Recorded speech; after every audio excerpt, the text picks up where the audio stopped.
Okay, join me for the math on the spot video. You're going to need your scratch paper. So if you don't have it, get it now before we start the video. You can pause the video and then replay once you're ready to go. All right, let's get started.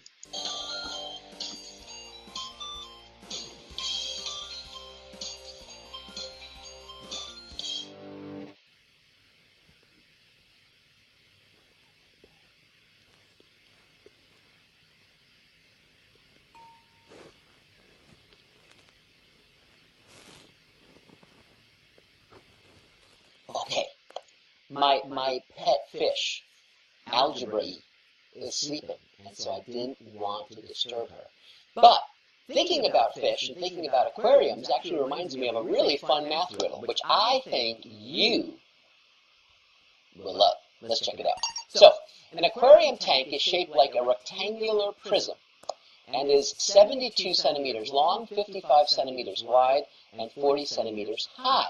Now, to keep the fish healthy, there should be the correct ratio of water to fish in the tank. That, by the way, just means that if you have too many fish in the tank, they're going to be fighting for space and it's not healthy for them. And so you want to make sure that the ratio is right. Now, one recommended ratio is 9 liters of water for every 2 fish. Here's our challenge. Let's find the volume of that tank, then use the equivalencies. 1 centimeter cubed is equal to 1 milliliter, and 1,000 milliliters equals 1 liter to find out how many fish can be safely kept in the tank. Lots of stuff going on here, but we can do it. Let's check it out. So here's just a picture I drew of my little fish, Algebra.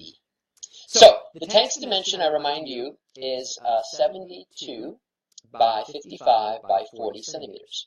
So the first thing we want to do is find the volume of this rectangular prism. And finding volumes of rectangular prisms is real easy. It's like finding areas of rectangles. It's just length times width times height, which in this case is 72 times 55 times 40, which if you just write it all down, you can't go wrong.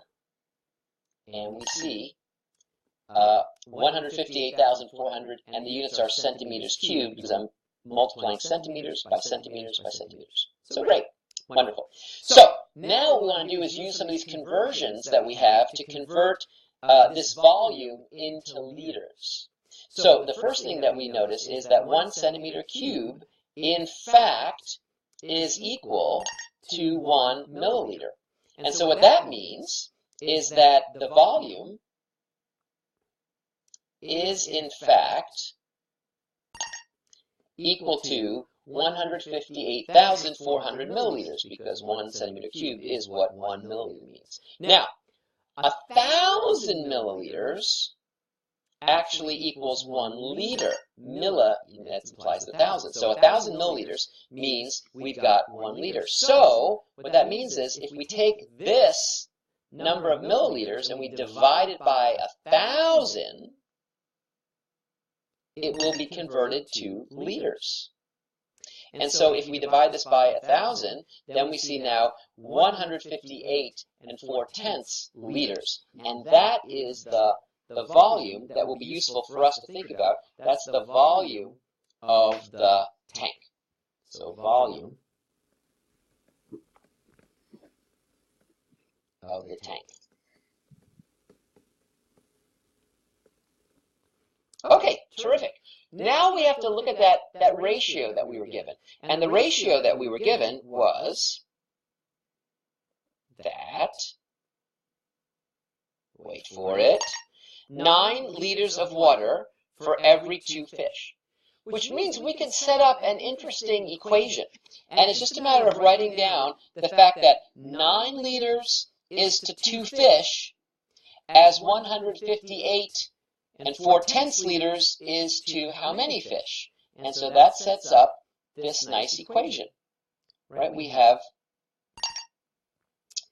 9 to 2 as 158 4/10 is to something, and I'm going to call that unknown x. So x is an unknown here, and so we have really an algebraic equation. Okay, Well, now how to solve this? Well, there are lots of ways of solving this. Let me show you the way that I like solving it, and maybe you have other ways that you like to solve it too. But let me just show you a quick way, because this helps me. First of all, let's let all the actual units go, and so this just becomes then 9 halves equals 158 and 4/10 over x. And so if you want to solve this for x, one thing we could do, remember if we do something to one side, we have to do the same thing to the other side. Let me just multiply both sides by x. If I multiply both sides by x, if I multiply both sides by x, if I multiply both sides by x, if I multiply both sides by x, what would happen? Well, what would happen, of course, is, you know what would happen. If I multiply both sides by x, what would happen is, on this side, I would see x, and on this side, I would see x. But on the right-hand side, I can see this simplifies, because the x on top would simplify with the x on the bottom. And I'm just left with the x here. So the x that was on the bottom on the right now is on the top on the left.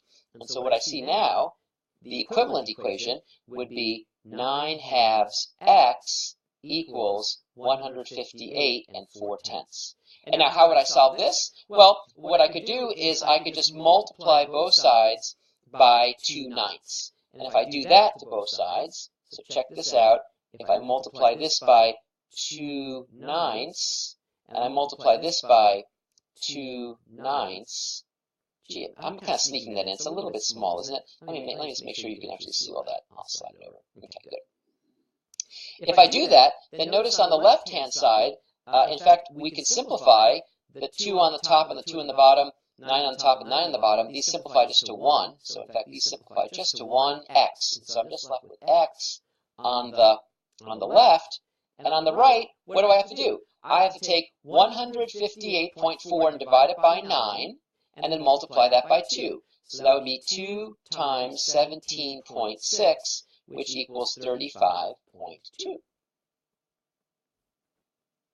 And that's what x equals. Well, x, remember, represents the number of fish. It doesn't make sense to have 0.2 or 2/10 of a fish. So really, what we want for our answer is the whole number version of that, which is going to be 35. And so what do I see? I see that, in fact, 35 is the number that's the mysterious number, meaning, I'll just write that in right here,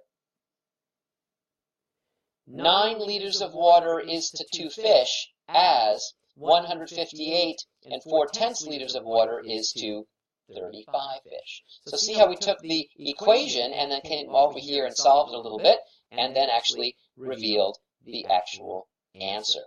And so the answer is, in fact, that the tank can safely hold 35 fish. Now, I know what you're wondering. You're saying, this is really great. We used the volume for a rectangular prism, and we had an interesting equation here, we had some conversion, but is that really a picture of your fish, or is that your fish? Well, that's a great question. I'm so happy you asked, because the answer is, actually, it is my fish. And if I wake it up, wake up, wake up, wake up, wake up, wake up, that's it, that's it. Ooh, now it's all awake. Ooh. And the thing is, it loves swimming through algebra. That's why I call it algebra-y.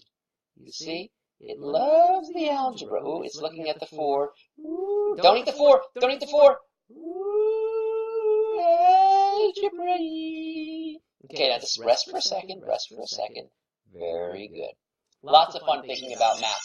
Math is all around us, even in aquariums where we see water, where we see volume, and where we see fish. Have fun thinking about all those ideas and more. And we'll see you soon. Thanks for watching, and I'll see you on the next one.